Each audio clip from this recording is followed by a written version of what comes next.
Assalamualaikum warahmatullahi wabarakatuh. Saya Ike Yusda Andriani, calon guru penggerak angkatan 9 dari Kota Madiun, akan menyampaikan demonstrasi kontekstual pada modul 1.4 tentang praktik segitiga restitusi. Restitusi merupakan sebuah proses di mana kita sebagai guru harus mampu menciptakan kondisi bagi murid kita untuk memperbaiki kesalahan mereka, sehingga mereka bisa kembali pada kelompok mereka dan tentunya dengan karakter yang lebih bagus dan lebih kuat. Segitiga restitusi merupakan sebuah pendekatan yang dikembangkan oleh Diane Goosen dalam mendisiplinkan siswa di sekolah dengan cara yang positif. Pendekatan ini berfokus pada pemulihan dan membangun hubungan, bukan hukuman. Segitiga restitusi menekankan pemahaman diri dan tanggung jawab individu terhadap tindakan yang telah ia lakukan. Segitiga restitusi terdiri dari 3 tahapan. Yang pertama, menstabilkan identitas. Yang kedua, validasi tindakan yang salah. Dan yang ketiga, menanyakan keyakinan. Berikut adalah contoh penanganan guru terhadap muridnya yang melanggar peraturan di sekolah dengan melakukan praktik segitiga restitusi.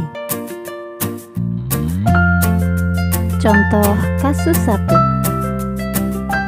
Nizam berkelahi dengan Bagus karena Nizam menyembunyikan sepatu milik Bagus. Bagus tidak terima karena sepatunya disembunyikan. Akhirnya mereka bertengkar, kemudian berkelahi.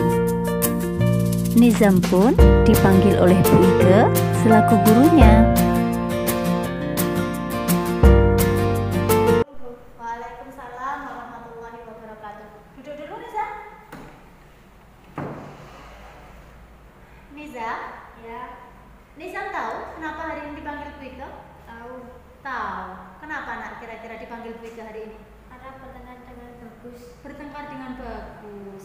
Ada apa sih sampai kamu bertengkar sama Bagus? Saya menyembunyikan sepatunya Bagus.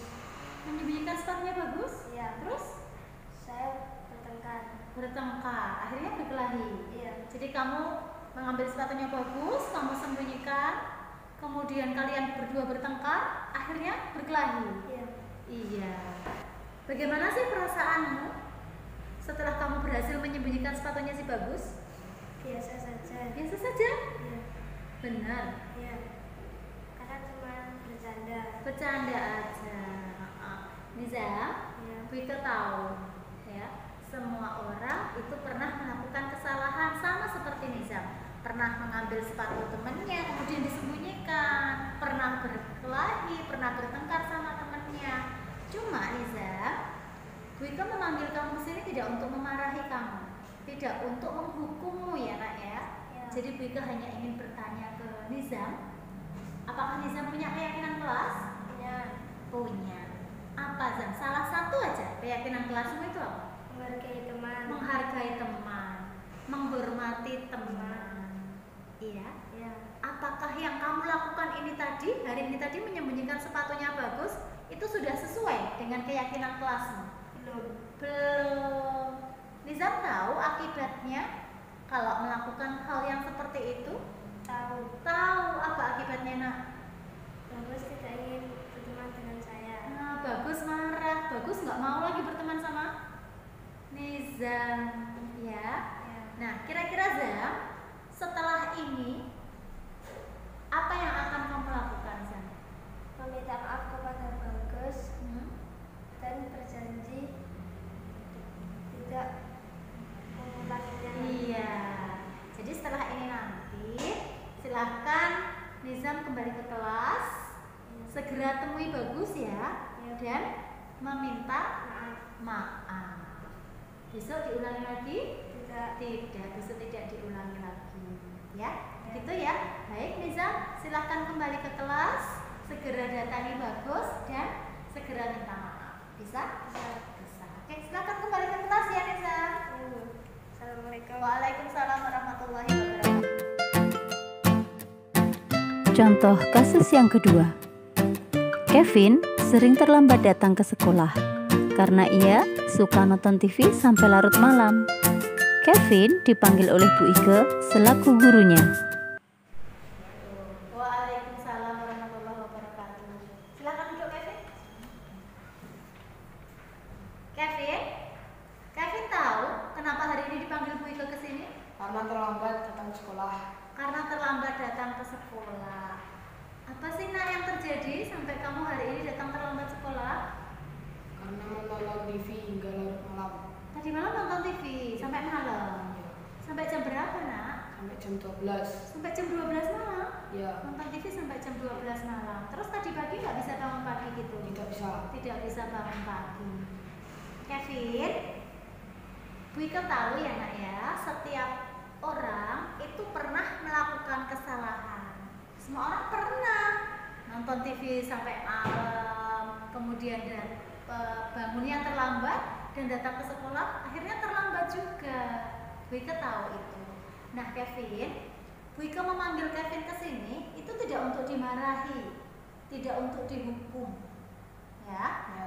Hanya saja Bu Ike perlu mengingatkan Kevin bahwa Kevin di kelas itu punya keyakinan kelas yang dibuat bersama teman-teman kan? Ya. Iya.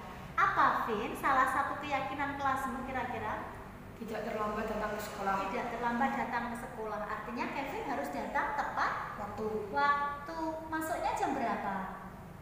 jam 7 kurang. Jam 7. Masuknya jam 7. Ya. Berarti Kevin harusnya datang ke sekolah bagaimana? Jam 7 kurang. Jam 7 kurang. Sebelum jam 7 Kevin sudah harus di sini. Ya supaya Kevin tidak terlambat. Baik Kevin, Bu Ike tanya nih, menurutmu Vin, kamu tadi datang terlambat itu sesuai dengan keyakinan kelasmu atau belum?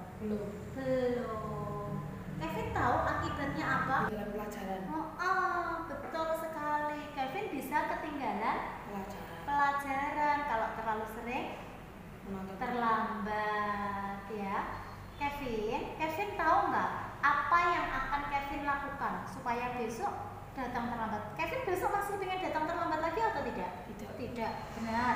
Apa yang bisa Kevin lakukan supaya besok tidak terlambat datang ke sekolah? Menggunakan alarm. Menggunakan alarm. Mau disetel jam berapa nih alarmnya Kevin? Jam 5. Jam 5 pagi. Selain pakai alarm, ada lagi yang bisa Kevin lakukan? Ada apa, Le? Meminta tolong ibu untuk membangunkan jam 5. Iya, meminta tolong ibu ya. Ada lagi yang bisa diminta tolong Kevin di rumah selain ibu? Ada siapa? Kakak. Jadi nanti mungkin Kevin bisa minta tolong ibu atau kakaknya untuk membangunkan Kevin lebih awal supaya Kevin bisa segera persiapan ke sekolah dan Kevin tidak terlambat lagi. Setelah ini nanti Kevin silahkan kembali ke kelas ya.